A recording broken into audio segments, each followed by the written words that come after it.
designers had kept saying pretty much since CSS was invented, I want to be able to like lay things out on a grid, or I want to be able to have things relate to each other the way that they would have with table layout, but using CSS. Yeah. And sometimes we could hack our way into that with floats, and sometimes we could hack our way into that with various other properties. Eventually, CSS Grid became a thing that was shipped.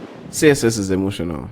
This phrase came to me randomly one afternoon when I was trying to explain CSS to someone at the office. And it was very unexpected.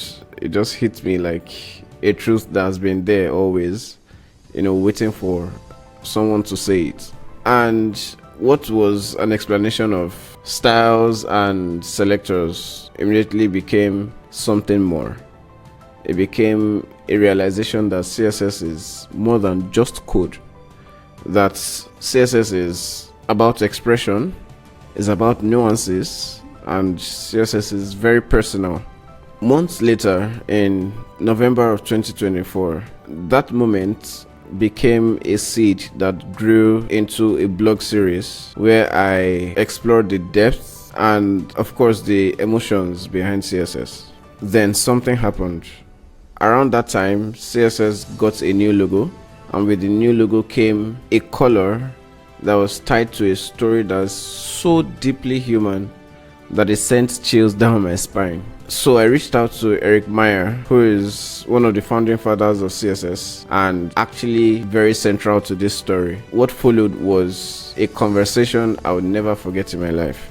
This video is a piece of that moment, and it is emotional, it is educational, it is inspirational, and I promise you, after seeing this video, you will never look at CSS the same way again. Yeah. So more on the spec though. What would you say is more like the major driving forces, right, of the decisions that are taken in defining what's in the spec? That's an interesting question. These days, I would say that the basic driving force in CSS specifications is what capabilities can we give to authors, designers, developers, and that there can be a different balance for different things. So, for developers, for example, and when I say developers, I mean like hardcore coder, I'm developing a web app kind of coders. Like the CSS working group has worked on CSS APIs, basically, and worked on ways to expose more CSS on the JavaScript side. Yeah. Right, so that from JavaScript, not only can you find out values of properties, but maybe, you have good methods for altering them, or you have a way to look into the CSS object model to say, to find out like what is the exact value that's being held by the browser for this thing. Yeah. Right. Which is, and I don't mean the exact value, like how many pixels tall is this font. I mean, like, what is the actual interior measure that the browser is using that it eventually translates into pixels that are then eventually translated into visual display. Yep. Because our displays now have pixels so tiny that if they were literally making fonts 16 physical pixels tall, it would be unreadable. It would be so minuscule, right? So there has to be some kind of a scaling factor. And that scaling factor, guess what, has historical grounding, which we get into in the book. So, but there's also, what can we do for people who are writing CSS, right? Sometimes we've noticed that authors do this a lot. They have this combination of properties and values to create this effect. We should have just a single property and value that would do the same thing for them. Right. So sort of shortcuts, macros in a way, right? So if these two font properties and one text property with these values are just used all the time to get this certain outcome.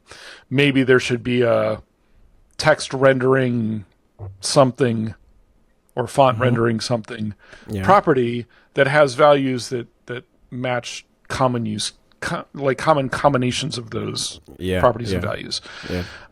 And then for designers, things like CSS Grid, which now is 8 years old, almost. Actually, now that I think about it, almost exactly 8 years old. Because I think it was March of 2017 when Grid implementations landed in the 3 major browser engines within like a month or two of each other. Oh, wow. But anyway, like designers had kept saying pretty much since CSS was invented, I want to be able to like lay things out on a grid, or I want to be able to have things relate to each other the way that they would have with table layout, but using CSS. Yeah. And sometimes we could hack our way into that with floats, and sometimes we could hack our way into that with various other properties. Eventually, CSS Grid became a thing. That was shipped, and makes it much easier. I mean, almost trivial to do so many layouts that were difficult or impossible in the past. So, nowadays it can be any of those things. One of the things that's being discussed now about, it's been discussed recently, it's being worked on, is in Grid, you can have gaps between the rows and columns. Right? You can say, I want this many columns and this many rows. And then with the gap property, you can say, I want a 20 pixel gap between all of the rows. But right now, really all you can do is set a consistent gap size for rows and then the same or a different for columns. Okay, yeah. But you can't like say, I want a 10 pixel gap here and a 2M gap here and a... Right? So that's under discussion. Another thing that's under discussion is in those gaps, we'd like to have like lines. We'd like to have decorations. Like to put a squiggly line. And right now, in order to do that, you have to hack your way around it in some way, maybe create a track that's just for that background image and then put in a background image or whatever. It's being one of the things being discussed is a gap decorator property of some that's not necessarily the name, it probably wouldn't be, but some way of saying for the these gaps I want lines, or just for this gap, which is more challenging. Anchor positioning is another one that's actually starting to land in browsers, and we're hoping will be widespread support by the end of the year, where you can say, I have this thing and I have this other thing, and I want to position this other thing, but I want to anchor it to this thing.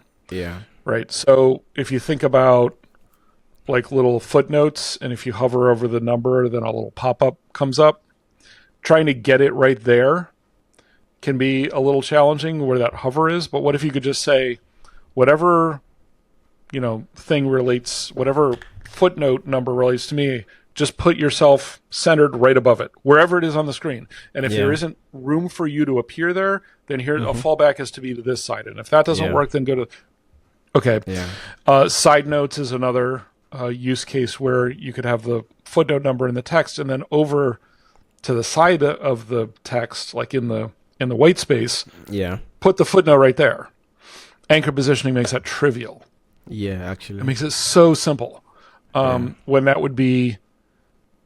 I mean, doing side notes well right now requires JavaScript. Yes. Because you have to like calculate positions, and then you have to calculate, am I going to overlap a previous side note, and if so, push me down. Anchor positioning just lets you do that in CSS in just a few lines. It's so easy. It's just that right now it's still being worked on. The first implementations are coming out, and the syntax is still being hammered on, because this is what happens with specs now, CSS specs anyway, is that as the specification is written, at a certain point implementations start to happen, but they happen behind developer flags. Yeah. And then there's a period where the people who are implementing it might come back and say, okay, the spec says to do blah, blah, blah, blah, blah. We did that, and it broke Wikipedia layout or whatever, right? Or one of our top sites. It like completely mangled the display because this is what the spec says to do, but it turns out that in the real world, that doesn't match what people are actually have been doing. Yeah. And so then there are adjustments. And you also get, as multiple teams, as multiple browsers do the implementation, different teams read parts of the spec maybe in different ways. Yeah. It's like, oh, well, we read this that in relation to these 6 other things across 4 different specs, you should do this. And another browser team came to a very different conclusion.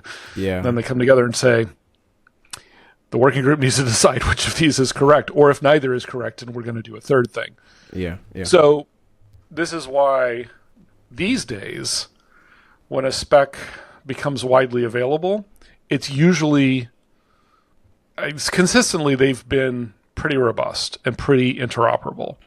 Yes, there are always at least some differences and some little, there can be bugs, there can be limitations. That we're humans writing software, the software will never be perfect.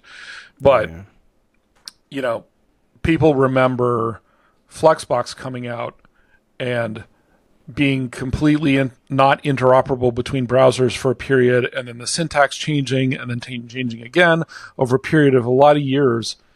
And I think people assumed that that's what Grid was going to go through when Grid dropped in 2017.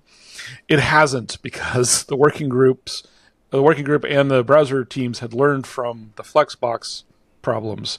Yeah. And when it came out, it was very interoperable. Not perfect, again, we're humans, but it was very interoperable. And so, there was a good foundation to build off of. And most specs are like that now. When anchor positioning becomes widely available, by which I mean implemented basically in all the major browsers, it will very likely be, at least in like 98% of cases, just completely consistent across browsers. And maybe in that 2% there are like these slight differences. And then there will be this very, very, very, very small percentage of cases where, oops, nobody noticed that during this ramp up period. Yeah. We'll get it fixed as soon as possible. Yeah. So, yeah.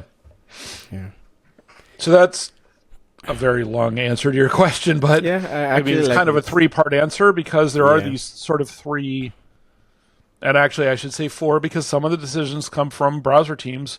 We want to be able to do a thing, right? Because of, I'll use Google as an example, because Google Docs or Google Sheets, we want to be able to do a thing in CSS for the rendering, and we can't right now. Here's a proposal to fix that. Here's a proposal to add this capability to CSS so that we can do whatever. I can't think of a thing right now, because anchor positioning will solve a lot of the cases that I can think of in those situations. Yeah, true. But there is that as well, where they'll say, or we want to, even out of the CSS realm in JavaScript, there are a lot of, we want to do real-time communications, right? So WebRTC is like JavaScript APIs to make real-time communications like we're doing right now more robust, more performant, more feature-rich. The temporal API, which is a JavaScript time, basically API. There's the date object, which people use in JavaScript, and generally, once they've used it for more than anything besides finding out what the Unix milliseconds are right now, if they've used date to try to do actual date calculations, they quickly come to hate the date object because it's very limited and flawed. Yeah. Whereas the temporal API is very robust. It's largely based on the Moment.js library, or at least that's where it grew out of. Yeah. But it lets you do things like, I can get the exact nanosecond. It has nanosecond resolution from the Unix epoch. Okay. And I can get the exact nanosecond timestamp for the first moon landing and the exact nanosecond time value for where I am right now. And if I tell it, this nanosecond was in this time zone and the nanosecond for where I am is in my time zone, it will do the math to tell you exactly how many days, hours, minutes, seconds, milliseconds, nanoseconds, whatever it's been between those two, taking time zones and summertime changes and any political time zone updates that have happened, takes it all into account. It makes date-based operations incredible. I mean, so much easier. I can't say incredibly easy. I have worked with the temporal API because I wrote the initial MDN documentation for it, which was then massively updated by Joshua over at Mozilla, Joshua Chen, and it's. I'm not primarily a JavaScript programmer, but the things like I have to do, sort of the steps I have to do, to me feel weird.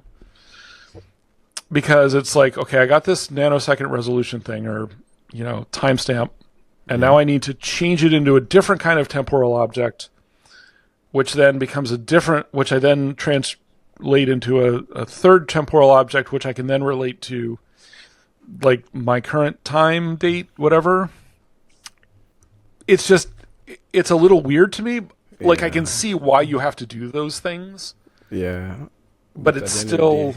It still feels a little weird, but, people who have had to do the same thing with the date object, they have code this long to do that kind of thing, or longer, whereas mine is like 3 or 4 lines of code. Yeah. So, what am I complaining about, right? Exactly. So, yeah, there's that as well.